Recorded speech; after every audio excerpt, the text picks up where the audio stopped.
The thermometer read -71 degrees Celsius when Sergei Petrov saw the dying wolf in the snow, and he knew that stopping meant risking everything. But something in those amber eyes wouldn't let him walk away, and that single moment of mercy would become the thread that tied two souls together across the frozen wasteland of Siberia, ultimately saving both their lives in ways neither could have imagined. If this story moves you the way it moved me, please hit that like button and subscribe to our channel because we need more people to hear about the incredible bonds that can form between humans and nature when we choose compassion over convenience. Sergei was a geologist, 38 years old, weathered by wind and solitude, sent by a Moscow mining company to survey mineral deposits in one of the most remote corners of the Sakha Republic. He'd been working in Siberia for 15 years, long enough to know that the land here didn't forgive mistakes. At -71 degrees, exposed skin freezes in under 2 minutes. Metal becomes brittle as glass. Batteries die. Machinery fails. Human beings aren't meant to survive in such conditions, yet here he was, 300 kilometers from the nearest settlement, conducting surveys that would likely enrich people who'd never felt cold like this in their entire lives. It was the fourth day of what should have been a 2-week expedition when he found the wolf. Sergei had left his base camp early that morning, his breath crystallizing instantly in the air, forming clouds of ice particles that caught the weak winter sunlight. The landscape stretched endlessly in every direction, a white desert broken only by sparse clusters of stunted larch trees, their branches heavy with frost. He'd been following a ridge line, taking core samples, when he saw the dark shape against the snow. At first, he thought it was a rock or a fallen log, but as he approached, the shape resolved into something that made his heart clench. A wolf, and not just any wolf, but a massive Siberian gray wolf, easily 70 kilograms, lying motionless except for the barely perceptible rise and fall of its ribcage. The animal's fur was matted with ice and blood. Its left hind leg was caught in an old Soviet-era steel trap, the kind that poachers still used illegally, the kind that should have been banned decades ago but persisted in these lawless regions where enforcement was impossible. Sergei stopped 3 meters away, his mind racing through calculations of risk and consequence. Wolves were dangerous even when healthy, and this one, though injured, could still tear his throat out with a single lunge. He carried a rifle, standard equipment for working in territory shared with bears and wolves, and the smart thing, the safe thing, would be to either shoot the animal to end its suffering or simply walk away and let nature take its course. No one would know. No one would judge him. In this temperature, the wolf would be dead within hours anyway.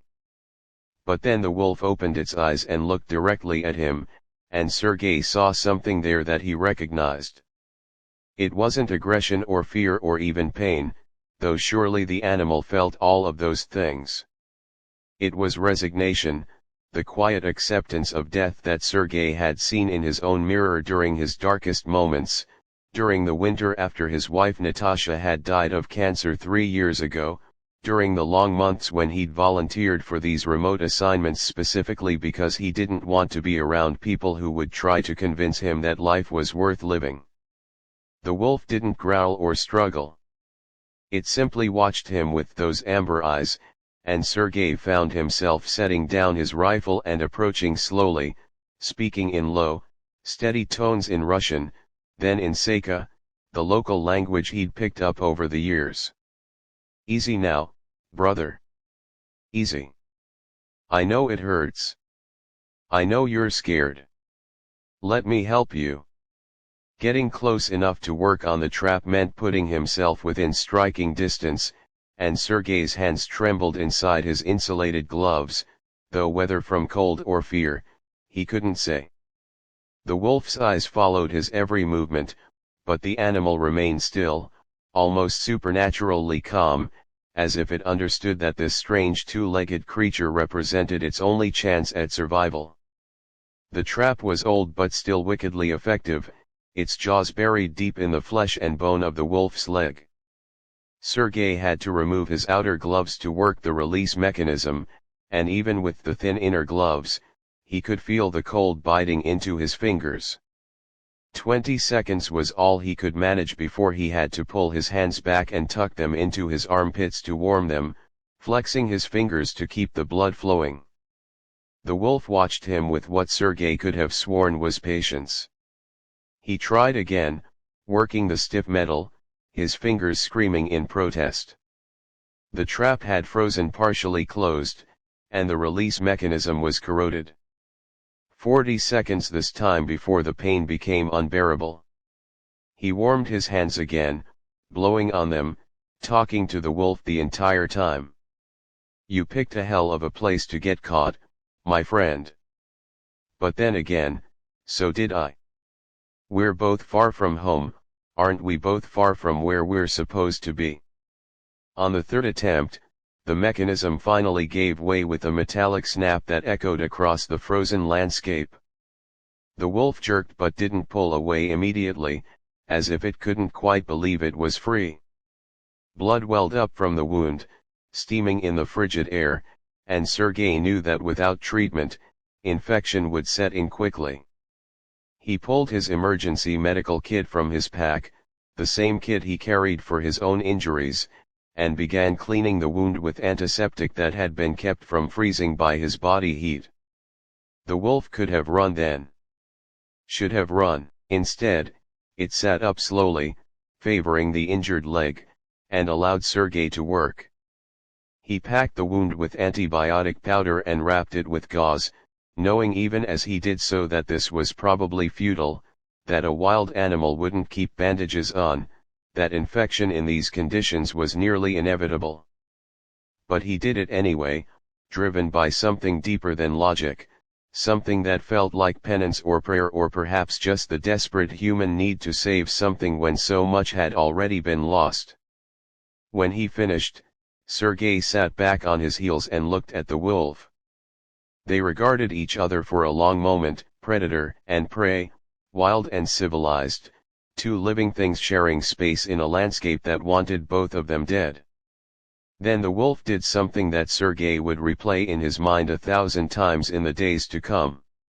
It leaned forward and touched its nose gently to Sergei's gloved hand, just once, a gesture so deliberate and unmistakable that it could only be interpreted one way. Then the wolf turned and limped away into the white expanse, moving slowly but steadily, leaving a trail of dark spots in the snow. Sergei watched until the wolf disappeared over a ridge, then realized that his fingers were completely numb. He'd been kneeling in the snow for nearly 20 minutes, and the cold had seeped through his insulated pants. When he tried to stand, his legs barely responded. He managed to get to his feet, stumbling slightly, and began the trek back to base camp, his fingers thrust deep into his pockets, trying to will warmth back into them. That night, huddled in his heated tent with the small diesel generator humming outside, Sergei made notes in his survey log but found his thoughts drifting back to the wolf. He wondered if the animal had found shelter, if the leg would heal, if his intervention had mattered at all or simply prolonged suffering. He fell asleep to the sound of wind screaming across the tundra, dreaming of amber eyes in the darkness. The next 5 days passed in routine. Sergei continued his surveys, methodically collecting samples, taking measurements, documenting everything for the company that paid his salary but never asked how he was doing out here alone. The temperature remained brutal, hovering between -65 and -73. He saw no sign of the wolf and tried not to think about it, though he found himself scanning the horizon more than necessary, looking for movement in the snow. On the 10th day, everything changed. Sergei had ventured farther from base camp than usual, following a promising geological formation. He'd been so focused on his work that he failed to notice the weather changing until it was too late. In Siberia, Storms can materialize with terrifying speed, and this one came like a living thing, a wall of white that obliterated the world in minutes. The wind rose from 15 kilometers per hour to 90 in what felt like seconds, driving snow and ice horizontally with enough force to strip skin from bone. Sergei tried to orient himself, tried to remember the direction back to camp, but in whiteout conditions, even the most experienced outdoorsman can become disoriented within seconds. The GPS on his handheld device showed his position, but the screen was already frosting over, and he knew that batteries wouldn't last long in this cold. He had maybe 30 minutes before hypothermia set in, maybe an hour before his body began shutting down. He'd seen men die from exposure before, had seen the strange peaceful expression they wore at the end when the cold finally convinced them to lie down and rest. He stumbled forward, one hand held in front of his face to block the worst of the wind, the other clutching his pack. His goggles were completely frosted over, useless. He pushed them up and immediately regretted it as ice particles stung his eyes. He squinted against the assault, trying to see anything, any landmark, any sign that he was going the right direction. Time became meaningless. He might have been walking for 10 minutes or an hour. His legs.